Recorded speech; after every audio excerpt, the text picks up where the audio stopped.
وہ جھوٹا ہے، مردود و ملعون ہے، اس کا ایمان اس کے پاس نہیں ہے۔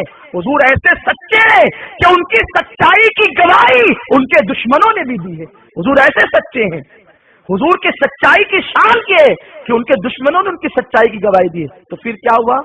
اس کا مطلب یہ ہو کہ طاہر القادری نے، تو جو شخص پاکستان کے اقتدار حاصل کرنے کے لیے نبی پر جھوٹ باندھ سکتا ہے، اس شخص سے ہم کیا توقعات کریں، اس شخص پر کیا اعتماد اور اعتبار کریں؟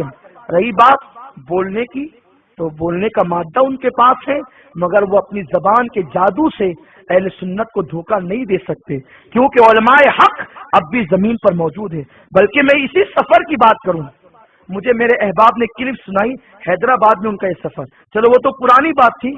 حیدرآباد میں وہ علماء اہل سنت کو جواب دیتے دیتے بول گئے کہ میں وہ ہوں کہ میں نے خواب میں 9 سال تک امام اعظم سے پڑھا ہے۔ حیدرآباد کی کلپ موجود ہے اسی سال، ابھی اسی دورے کی، کہ 9 سال تک میں نے امام اعظم سے خواب میں پڑھا ہے، یعنی کہ یہ 9 سال تک ہر رات خواب ہی دیکھتے رہے اور امام اعظم سے پڑھتے رہے۔ میں کہتا ہوں ظالم، تم یہ خواب پاکستانیوں کو بتا کے دھوکہ دے سکتے ہو؟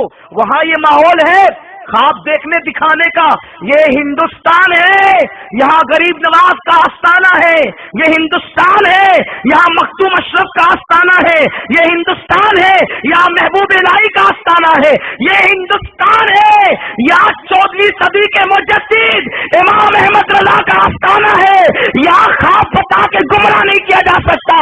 ہم خوابوں میں نہیں چلتے، ہم حائل حقیقت ہے، ہم آنکھ کھول کر جینے کی طاقت رکھتے ہیں، آنکھ کھول کر جینے کا شعور رکھتے ہیں۔ 9 سال تک خواب میں امام اعظم سے پڑھے ہو، مگر پھر بھی ایک داڑھی کا مسئلہ تمہیں سمجھ میں نہیں آیا، تمہیں حقیقت سمجھ میں نہیں آئی۔ ارے امام اعظم تو وہ ہے، 9 سال تک پڑھنا تو دور کی بات ہے، ایک نگاہ جس پر اٹھا دے اسے وقت کا مجتہد اور مجدد بنا دے، ایک نگاہ کا یہ عالم ہے۔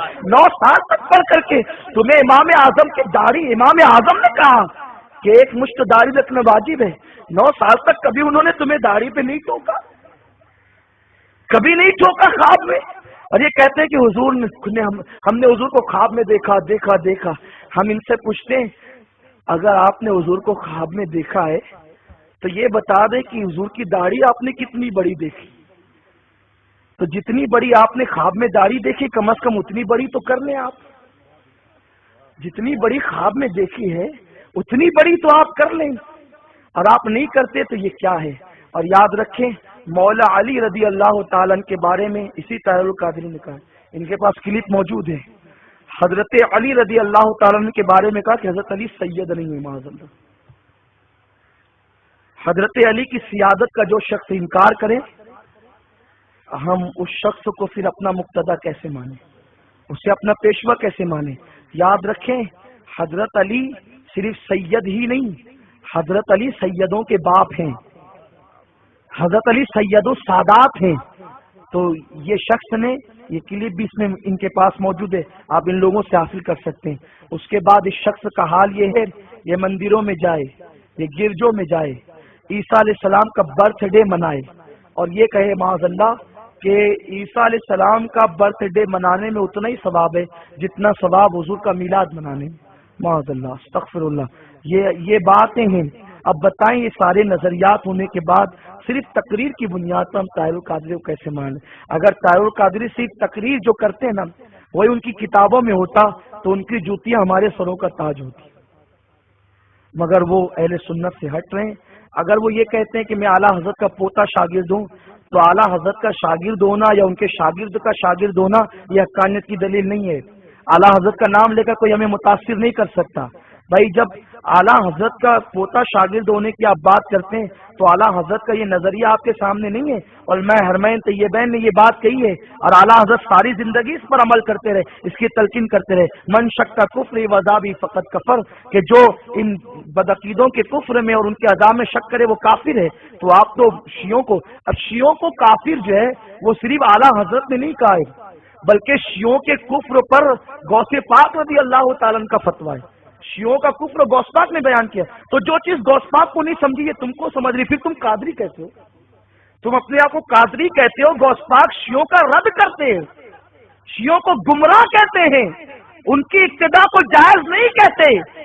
غوث پاک نے شیعوں کے کتنے فرقے بتائے، ان کو برا کا یہی وجہ ہے کہ غوث پاک کو بھی شیعہ سید نہیں مانتے۔ شیعہ کہتے ہیں غوث پاک سید نہیں ہے، صرف اس بنیاد پر کہ غوث پاک نے ان کا رد کیا ہے۔ تو تم اپنے آپ کو قادری شان سے کہتے ہو، غوث پاک کے فتوے کو نہیں مانتے، تم قادری کیسے ہو؟ امام اعظم کے فتوے کو نہیں مانتے، تم حنفی کیسے ہو؟ اعلیٰ حضرت کے فتوے کو نہیں مانتے، تم ان کے پوتے شاگرد کیسے ہو؟ اس لیے لوگوں کو دھوکہ نہ دیا جائے۔ میں آپ سے کہتا ہوں کہ انہی علماء کی تقریر سنیں جو علماء حق پر ہیں، جن کے عقائد صحیح ہیں، اور طاہر القادری سے ہم لوگوں کو کوئی جو ہے وہ حسد جلن نہیں۔ یہ مت سمجھنا کہ طاہر القادری سے حسد کی بنیاد پر یہ لوگ اس کا رد کرتے ہیں۔ ہمیں کیا حسد ہے بھائی، ہمیں کیا حسد ہے؟ الحمدللہ تیبی سے نعمت کے لیے کہتے ہیں، اللہ نے جو نعمتیں ہمیں دی ہے وہ ان کے پاس کہاں ہے؟ ہماری رگوں میں حضور سید عالم کا خون ہے، الحمدللہ ہمارے پاس اتنی بڑی نعمت ہے، ہم کیوں حسد کریں؟ حسد وہ کرتا ہے جس کے پاس نعمت نہیں ہوتی، جو کنگال ہوتا ہے۔ الحمدللہ فاطمۃ الزہرا کی اولاد ہونے پر ہمیں یہاں بھی شکر ہے، اور قیامت کے دن بھی شکر کرتے ہوئے اٹھیں گے، کیونکہ حضور نے فرمایا کہ فاطمہ اور اس کی اولاد پر، قیامت تک کی اولاد پر اللہ نے جہنم کی آگ کو حرام فرما دیا ہے۔ ہمیں کیا حسد ہے؟ اللہ نے اتنی بڑی نعمت ہمیں بغیر مانگے دی ہے، ارے ہم کیا حسد کریں؟ یاد رکھنا، کوئی محقق نہ ہو محقق بن جائے، کوئی مقرر نہ ہو مقرر بن جائے، کوئی مجدد نہ ہو اللہ چاہے تو مجدد بن جائے، کوئی مجتہد نہ ہو مجتہد بن جائے، لیکن کوئی غیر سید ہو وہ سید کیسے ہو سکتا ہے؟ یہ ساری ڈگریاں تم حاصل کر سکتے ہو، تو سادات کو کسی سے کوئی حسد نہیں ہوتا۔ الحمدللہ یہ اتنی بڑی نعمت ہے کہ حضور کی آل میں اللہ نے پیدا کیا، اس لیے ہم کسی سے حسد نہیں کرتے، بلکہ ہمارا جذبہ تو یہ ہے جو ہمارے نانے کے دین کی خدمت کرے، ہم اس کی جوتیاں اٹھا کر چلیں، مگر وہ خدمت تو کرے، خدمت تو کرے۔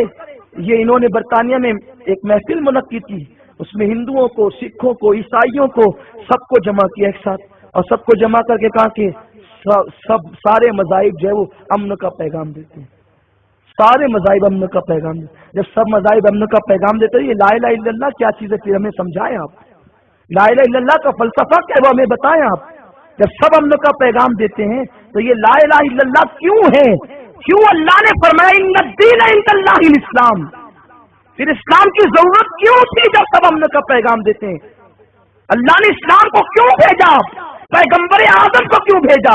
اس لیے ایسے شخص جس کا قول کچھ ہے، جس کا فعل کچھ ہے، اور غریب نواز کی تعریف ہے، غوث پاک کی تعریف ہے، اس میں ہمیں دھوکہ نہیں کھانا چاہیے، اور یہ شخص گمراہ ہے، اس پر گمراہی کا حکم ہے، اس لیے جتنا ہو سکے اس شخص سے بچا جائے، اور عوام کے لیے، علماء کے لیے نہیں کہتا، عوام کے لیے اس کی کتابیں پڑھنے کی بھی اجازت نہیں، اور اس کی تقریریں سننے کی بھی اجازت نہیں۔ رہی بات کہ اگر آپ کو شان مصطفیٰ، فضائل مصطفیٰ سننا ہے تو آپ اپنے علماء اہل سنت سے سنیں، اور ان کو سن کر آپ اپنے عشق میں اضافہ کریں۔ دیکھنا اگر آج یہ شخص نہیں سدھرا تو اللہ نہ کرے جو لوگ بیٹھے ہیں وہ اللہ اگر زندگی دے تو دیکھنا کل یہ شخص بڑے برے نتیجے پر پہنچے گا، اور یہ بڑا فتنہ ہوگا۔ اور میں آپ سے میں کہتا ہوں، یہ اپنے آپ کو مجدد بھی کہتے ہیں، مجدد کہتے ہیں۔ مجھے حیرت ہوئی، بہت حیرت ہوئی، جو مجدد ہوتا ہے وہ ولی بھی ہوتا ہے، جو مجدد ہوتا ہے یعنی وہ عالم ہونے کے ساتھ ولی بھی ہوتا ہے۔ ولی کی شان ہے لا خوف علیہم ولا هم یحزنون، کہ ولی کو نہ کوئی خوف ہوتا ہے نہ کوئی غم۔ وہ اس کے ساتھ باڈی گارڈ نہیں چلتے، ولی کے ساتھ، ولی کے ساتھ فرشتے باڈی گارڈ بن کر کے چلتے ہیں، اور یہ باڈی گارڈ بھی لاتے ہیں تو مسلمان نہیں، یہودیوں کو۔ آخر یہود تو اسلام کو مٹانا چاہتے ہیں۔ طاہر القادری صاحب، آپ سے یہودیوں کو اتنی محبت کیسے کہ وہ آپ کو تحفظ دے رہے ہیں؟ تو ہر آدمی جو تحفظ دیتا ہے وہ اپنے دشمن کو نہیں دیتا، اپنے دشمن کو تحفظ نہیں دیتا۔ حضرت سیدنا فاروق اعظم رضی اللہ تعالی نے ایک دن حضرت ابو موسیٰ اشعری سے کہا، اے موسیٰ اشعری، تمہارا جتنا بھی حساب کتاب ہے سب لا کر مجھے بتاؤ، تم کتنا کماتے ہو، کتنا خرچ کرتے ہو۔ ایک علاقے کے گورنر تھے، کہا سب لاؤ اور مجھے بتاؤ، چیک کراؤ۔ تو ابو موسیٰ اشعری نے کہا، حضور وہ جو میرا ساتھی ہے نا، جو میرا پی ہے، پی جانتے ہیں نا، جو میرا پی ہے، اس کے پاس سارا حساب کتاب لکھا ہے، وہ چیک کرا دے، اس سے آپ چیک کر لیں۔ آپ نے دیکھ لیا وہ مسلمان نہیں تھا، وہ یہودی تھا. حضرت ابو موسیٰ اشعری کے سارے 7 کتاب اس نے بتا دیے. آپ نے فرمایا ابو موسیٰ اب اسی کو بلاؤ مسجد میں، اور مسجد میں بلا کر کہو کہ وہ آپ کے بارے میں سب کو صفائی دے کہ آپ کلیئر ہو. ابو موسیٰ اشعری نے کہا کہ حضور وہ تو کافر ہے، میں اس کو مسجد میں کیسے بلاؤں، وہ مسجد میں کیسے آ سکتا ہے؟ فرمایا ابو موسیٰ اشعری سنو، جو شخص مسجد میں آ کر آپ کے بارے میں صفائی نہیں دے سکتا تو تم نے اس کو اپنا مشیر کار اور رازدار بنا کر کے رکھا ہے. جب یہ یہودی جس کو تم نے اپنا مشیر کار اور رازدار بنا کر رکھا ہے، جب یہ غیروں میں جائے گا، یعنی ان کے اپنوں میں جائے گا اور ہمارے غیروں میں جائے گا، تو یہ ساری باتیں تو بیان کرے گا کہ مسلمانوں کے جو بڑے بڑے ہیں ان کے معاملات اور ان کے اخراجات اور ان کی آمدنی تو ایسی ہے، تو اسلام کو کیا کچھ نقصان نہ پہنچے گا. اس لیے میں تم کو نصیحت کرتا ہوں کہ پہلی فرصت میں اس کو آپ اپنی رازداری سے ہٹا دیں. اور قرآن شریف کی آیت ہے یا ایھا الذین آمنوا لا تتخذوا اليهود والنصارى اولیاء بعضهم اولیاء بعض، کہ اے ایمان والو یہود اور نصرانیوں کو اپنا دوست نہ بناؤ. جب یہود اور نصارہ کو قرآن نے دوست بنانے کے لیے منع کیا ہے اور تم ان کو اپنا محافظ بنا کر لے کر چل رہے، تمہاری نظر قرآن پر، کیسے شیخ الاسلام ہو تم، کیسے شیخ الاسلام ہو کہ تم قرآن کی آیت کو نہیں سمجھ رہے ہو. جس کو اللہ رسول اپنا دوست بنانے کے لیے منع کر رہے ہیں تم ان کو اپنا محافظ بنا رہے ہو، اور پھر اس کے بعد تمہیں مجدد ہونے کا دعویٰ ہے. اس لیے یہ سارے ڈھکوسلے آپ نہ مانیں. اگر طاہر القادری واقعی مجدد ہوتے تو مجدد کسی کے سہارے نہیں چلتا، مجدد کسی کافر کو یہودی کو اپنا باڈی گارڈ نہیں بناتا. مجدد کی شان تو یہ ہوتی ہے ہمارے اعلیٰ حضرت کیسے مجدد، سبحان اللہ، لا خوف علیہم ولا هم یحزنون کی منزل پر فائز تھے. ایک بار اعلیٰ حضرت مسجد میں آئے تو دیکھا کہ بغیر سر کا جن تھا. آپ سلام کر کے آگے بڑھے، وضو کیا، جن دیکھا کہ یہ ڈرتے نہیں تو کہا مولانا مجھے پانی پلائیے.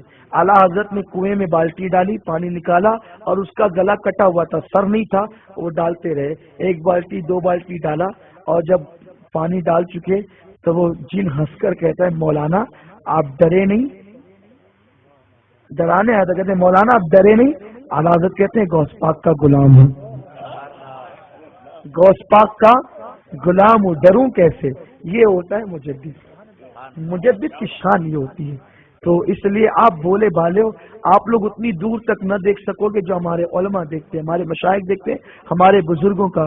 حضور تاج الشریعہ علامہ اختر رضا خان صاحب کی اولادری، شیخ الاسلام علامہ سید محمد مدنی میاں صاحب، اور علامہ ضیاء المصطفیٰ صاحب محدث کبیر، اور ان جیسے ہمارے جتنے بڑے علماء ہیں، ان سب کا متفقہ فیصلہ یہ ہے کہ کم سے کم طاہر القادری گمراہ ہے، کم سے کم کہ اس کے بارے میں یہ نظریہ رکھنا ضروری ہے اور اس سے دور رہا جائے، اور اس کی جو تنظیم ہے اس کا ممبر نہ بنا جائے، اس کی تقریروں کو فروغ نہ دیا جائے. اللہ پاک ہم سب کو حق کہنے، حق پر عمل کرنے، حق کو سمجھنے کی توفیق عطا فرمائے. اور جو حضرات اس کے بارے میں گونگا گڑ کھا کر بیٹھے ہیں اور وہ یہ سوچتے ہیں کہ ہم اس کا رد کریں گے تو پبلک ہمیں گالیاں دے گی، ہمارا کیا ہوگا، تو وہ گونگا شیطان قیامت کے دن بننے کے لیے تیار رہیں اور منہ میں آگ کی لگام کے لیے تیار رہیں. میں یہ نہیں کہتا کہ ہر محفل میں اس کے بارے میں بولیے، کم از کم جہاں ضرورت ہے وہاں تو بولیے اور حق کا اعلان کیجیے. اللہ پاک عمل کی توفیق دے. یہ رسالہ ہے برکات خواجہ. یہ برکات خواجہ جو ہے نا، اس کے جو ایڈیٹر ہے وہ شبیر پٹیل رضوی صاحب ہیں، ایک دم بے باک آدمی. جب بھی موقع پر فتنے اٹھتے ہیں بالکل اپنے قلم سے اس کا سد باب کرتے ہیں، مخالفت کرتے ہیں، لوگوں کی پرواہ نہیں کرتے. اور میں کہتا ہوں کہ گجرات میں سب سے پہلے طاہر القادری کو بے نقاب کرنے کی تحریک اگر کسی نے چھیڑی ہے تو وہ ہمارے شبیر پٹیل رضوی صاحب نے اور چھیڑی ہے. اس میں طاہر القادری کے حوالے سے بہت ساری چیزیں موجود ہیں، آپ اس کو دیکھ سکتے ہیں، پڑھ سکتے ہیں. میں یہ نہیں کہتا کہ جو بول دے آپ اس کو مان لیں، مگر جو دلیل ہے تو کم از کم آپ دلیل کو مانیں، اور اس میں آپ کے اپنے ایمان کا فائدہ ہے. اللہ پاک ہم سب کو عمل کی توفیق دے. آپ برکات خواجہ کے ممبر بنے اور اس کو اپنے گھر میں جگہ دیں، انشاءاللہ آپ کے عقیدے اور ایمان کی حفاظت ہوگی. اور ساتھ ہی ساتھ ایک خوشخبری یہ ہے کہ 11 اپریل کو دارالعلوم برکات خواجہ کا سالانہ دستار بندی کا پروگرام ہے، جس میں عطائے حضور مفتی اعظمین حضرت علامہ مولانا حافظ قاری محمد شاکر نوری صاحب کی وہ تشریف لائیں گے، آپ ضرور ضرور اس میں شرکت فرمائیں۔ وما علینا الا البلاغ۔ السلام علیکم ورحمۃ اللہ وبرکاتہ۔